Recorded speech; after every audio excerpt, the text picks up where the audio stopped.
Welcome back to another episode of Light Beer, Dark Money. I'm Sean Noble, and Chris is out today, so you've got me. Here it is, the first week of the new year, and there's already a lot going on. I mean, it's pretty crazy. So we'll tick off through some of the stuff that's happening. Obviously, one of the big pieces of news this week was the resignation of President Gay at Harvard University. And this was the culmination of just an ongoing onslaught of plagiarism charges that just continued to stack up.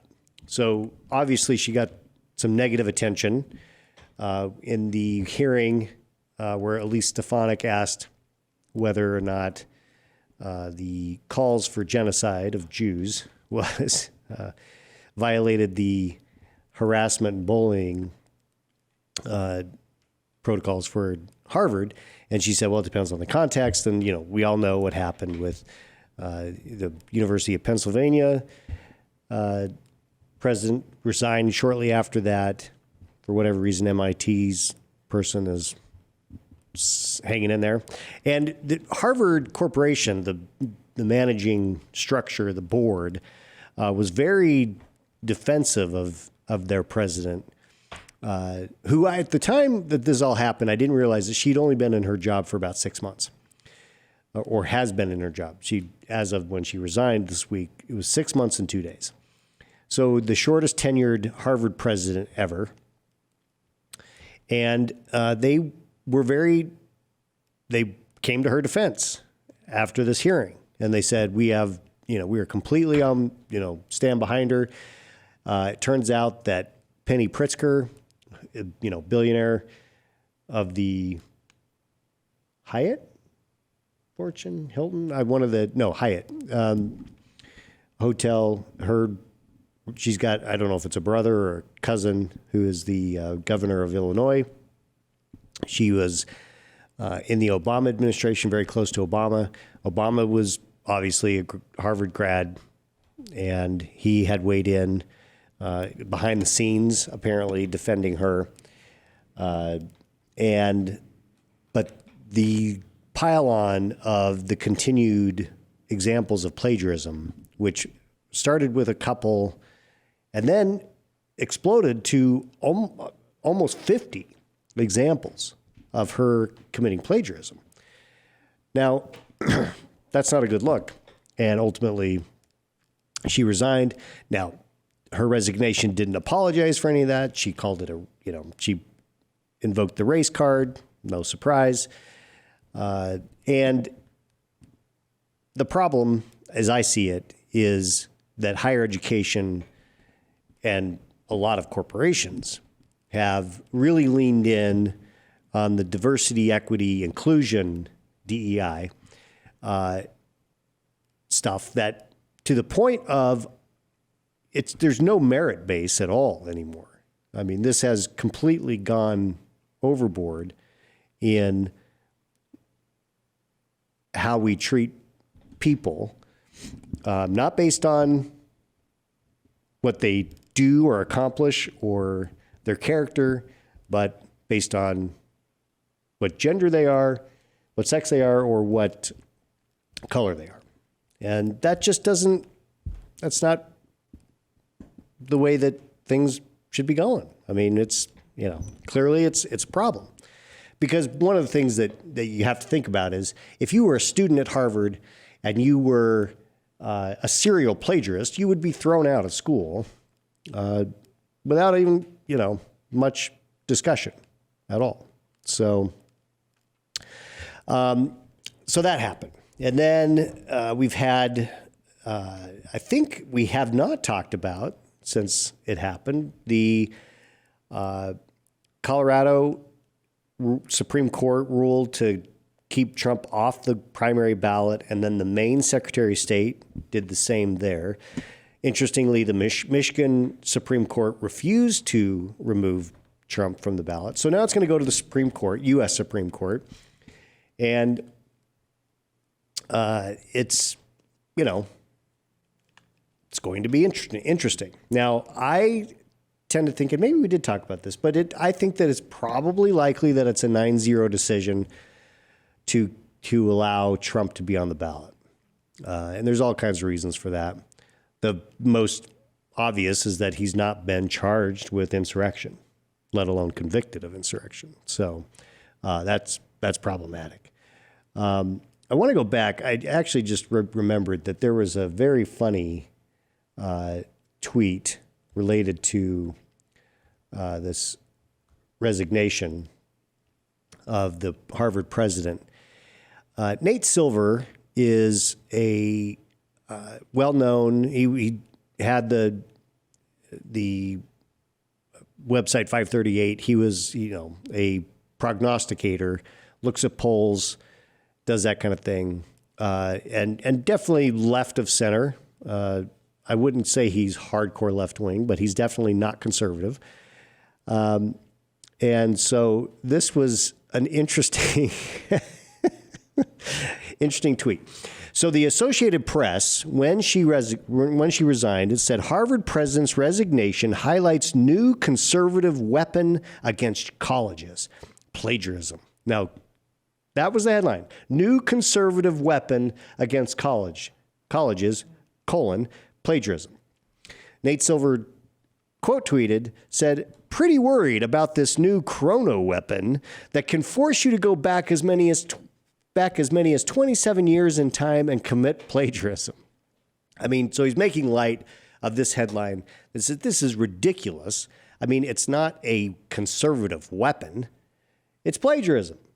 It is what it is. And if you're going to live by saying that plagiarism is bad, then you have to, the consequences of committing plagiarism have to be real. So anyway, I remembered that after I moved on, so I wanted to come back to that. So we'll see what happens with the Supreme Court. I'm assuming they'll take up the case fairly soon. The other thing that I saw a headline about Trump appealing to the Supreme Court, which heightens the pressure on the Supreme Court to get involved in presidential politics. Well, it doesn't need. You don't need to. It's not that it's heightened pressure. I mean, it's going to happen. As soon as the Colorado Supreme Court ruled that Trump was going to be removed from the ballot, the primary ballot, that was going to go to the U.S. Supreme Court. Period. That's just that was a foregone conclusion. So the pressure. It's not pressure. It's just their job, right?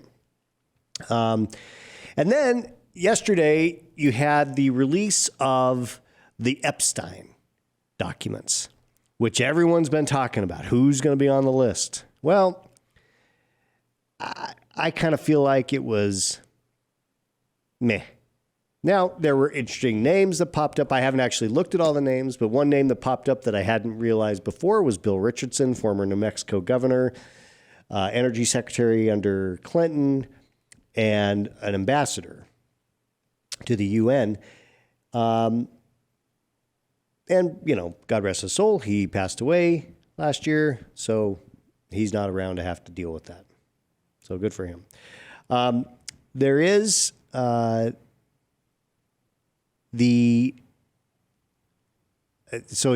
of them that popped up as identified in the documents. There was another kind of interesting. One is, speaking of the Pritzkers, Hyatt Hotels executive chairman Thomas Pritzker was identified as someone who was involved with sexual activities with an Epstein victim. And, Clinton was mentioned 50 times. That's not a surprise. We already knew that he was deeply involved with Epstein. And there were probably my wife said something about Cameron Diaz being mentioned. But here's the thing, is that just because your name popped up in these documents doesn't mean that you were involved in these sexual escapades. Now, in the case of Pritzker and Richardson and some others, it's actually in the transcripts of these depositions that, I had sex with that person, type of thing, or Epstein sent that person to have sex with me, whatever. So it is a sordid affair, no question. But The idea that this is going to unravel the deep state or, that kind of thing, not going to happen. Yes, there probably are plenty of other folks who are well known that are on this, in these documents that, will surface as people dig into them. And we'll have to wait and see if there's any real big surprises. But as of today, 18 hours after they released, nothing that is like ultimately shocking in my mind. I don't know if you saw the video, but in Las Vegas, Clark County, a guy was being charged or in the middle of I think it was sentencing. He was going to be sentenced to for assault with intention to harm, and his lawyer was arguing for probation, and the judge, a woman judge, says, "No, I think we're going to let him go a different direction this time. He's going to face, the consequences." I don't know exactly what the words were. And that guy just went off and literally dove over the bench and attacked the judge. Now, the thing that struck me, obviously it's outrageous, but it was a court clerk who was the first to get to him after he got to the judge, got right to him. But this guy's a pretty big guy, and this court clerk was not able to get him off. It took a few extra seconds before security got over there, and he still was wailing on this judge. Thankfully, I think she's okay. But wow, talk about the lawyer probably just has got to be like, "I was trying to help here, dude. You definitely proved the problem." Anyway, so that if you haven't seen that, just Google Clark County judge. And that's probably all you have to Google to come across what's going on. What else is happening in the world? You've got. There was so I read over the weekend, maybe it wasn't the weekend, maybe it was a couple of days ago, that they have determined what generation alpha is. So I'm a Gen Xer. We had the millennials. We had the Zoomers. Is that right? Z, yeah, Gen Z. So I'm a Gen Xer, and I have one daughter who is a millennial, and then the other 4 of that first batch of children I have are Gen Z, and now my younger kids are Generation Alpha. So anyone born from 2010 to 2024. So I have 2 kids, one on the way, due in March.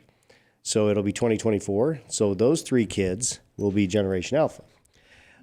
Now, it is true that most Generation Alpha kids have parents who are at least millennials. Not very many Gen Xers are parents of Generation Alpha. I do happen to be an old father, and I embrace that. That's fine. It's keeping me young. So, but this is I'll read a couple things. Seen as a landmark generation, Gen Alpha, those born between 2010 and 2024, is expected to be the largest in history with more than 2 billion people. That is pretty amazing because, that's bigger than baby boomers. And I guess it's in part because, the population of the earth is significantly higher than it was in the 40s and 50s. And so, what's interesting is, Western nations like the United States and Europe, birth rates going down, but in other places, it's significantly higher. It's going up in China. It's going up in, it's now increasing in China. It wasn't before because the birth rate was going way down.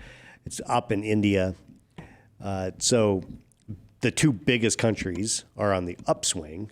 So 2 billion people, that's a lot. So we'll see what they end up being like. I kind of view generation, as a member of Generation X and looking at, I remember when Obama was elected in 2008, he was at the very tail end of the baby boomers because he was born in the early 60s. And Gen X starts in 65, I think. So I was like, okay, well, this will be the last of the boomers. We had, we had Clinton, who was pretty young, but he was a boomer, but he was young when he got elected. And then Bush was fairly young. And then Obama was also fairly young, but they were all boomers. And then what happens?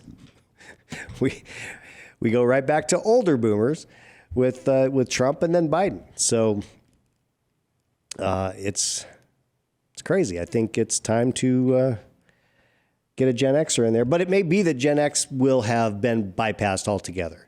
It's possible that after the next election, so when we get to 2028, which will be the next presidential election after the one this year, it could very well be a millennial and just pass Generation X altogether.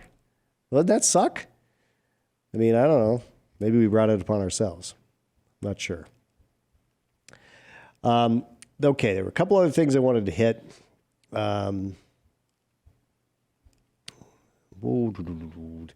Anyway, you can read about the Claudine Gay being removed from, or the Harvard president resigning. There's lots of probably interesting things to be discussed in that. No doubt for sure. And this will play out over the next few years. I think the DEI thing is going to definitely unwind a little bit. And now, we are 2 weeks away from the Iowa caucuses. And at this point, I think it's a pretty foregone conclusion in my mind that Trump's going to win Iowa. I think Christie in New Hampshire has just started another ad buy. And that probably will undercut Nikki Haley's ability to either get right there, either beat Trump or get very close to Trump in New Hampshire, because that vote's going to get split. My take on this is that I don't know how Ron DeSantis stays in this race post Iowa. If he does not beat Trump, which I don't think he will in Iowa, and if he does not come within a few points, and he's, if Nikki Haley is anywhere close to him in the third place spot, then I think that's a failure on his part, and I think his campaign's done. So my take is that Nikki Haley is the only one who has got a shot at staying in this beyond New Hampshire.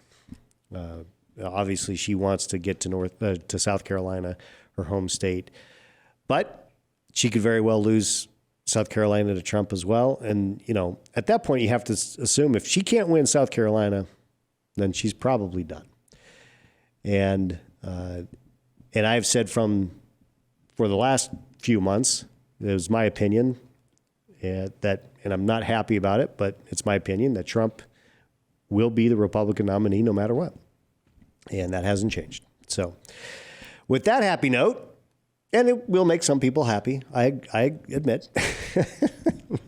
I'd like to see somebody younger, somebody new.